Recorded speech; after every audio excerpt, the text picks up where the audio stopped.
Alpine who? Let's be honest, we can forgive you if you are unaware of the Alpine name. The Dieppe-based French manufacturer last built a car in 1991, and 4 years later production ceased entirely. But the race-proven Alpine badge is back and has been working on a car since 2012. It's called the A110, which is the same name as the 1962 model. Here are 10 reasons this small car is going to make a big impression. The Alpine A110 is a two-seater sports car that could be compared with the Toyota GT86. But the price, performance figures and no-nonsense ethos also put it within the sights of the leery Alfa Romeo 4C.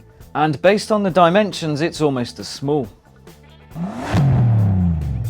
Let's not pretend it packs a small punch though, because its 1.8 litre 4-cylinder turbo generates an impressive 252 horsepower and 236 foot-pounds of torque. That's enough to propel it from 0 to 62 in as little as 4.5 seconds. As for the top speed, an electronic limiter stops it from breaching 155 miles per hour. Thanks to a curb weight of just 1,080 kilograms, the Alpine A110 has a power-to-weight ratio of 233 horsepower per tonne. Meanwhile, a wet-clutch 7-speed DCT automatic plays an important role in getting the car moving. Yes, the lack of a manual is a bit weird. With a small amount of weight at the mercy of physics, weight distribution of 44% at the front and 56% at the rear, and a low centre of gravity, the Alpine A110 should leave most cars for dust in the corners.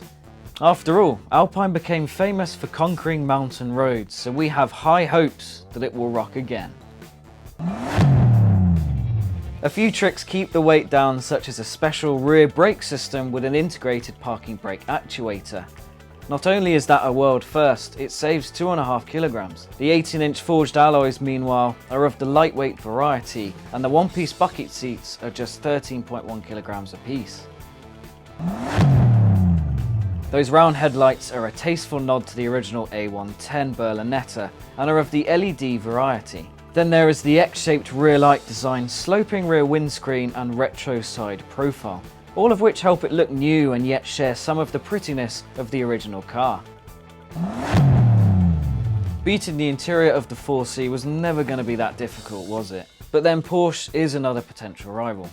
Luckily, a generous portion of natural grain leather, aluminium, carbon fibre, and what Alpine calls a welcoming, comfortable seating position should help it keep pace with the Cayman and Boxster. An Alpine A110 Premier Edition will be available for early punters. The 1,955 car production run includes an Alpine-tuned focal sound system, an active sports exhaust, 18-inch alloys, aluminium pedals, performance braking system, numbered plaque, and a choice of Alpine Blue, Noir Profonde, and Blanc Solaire paint jobs. By the way, the 1955 figure is a not-so-subtle reference to the year Alpine was born. Formal orders will begin in mid-2017. Alpine says to expect several trim levels and a wide range of personalisation options to make each A110 that little bit more special. And more expensive, obviously. So here we are at the million-dollar question. How much does the Alpine A110 cost? Well, luckily it's not $1 million, but it is going to make the GT86 and BRZ look very cheap. Prices will start from €58,500 in France. As for a UK price and launch, well, that's expected to happen in 2018.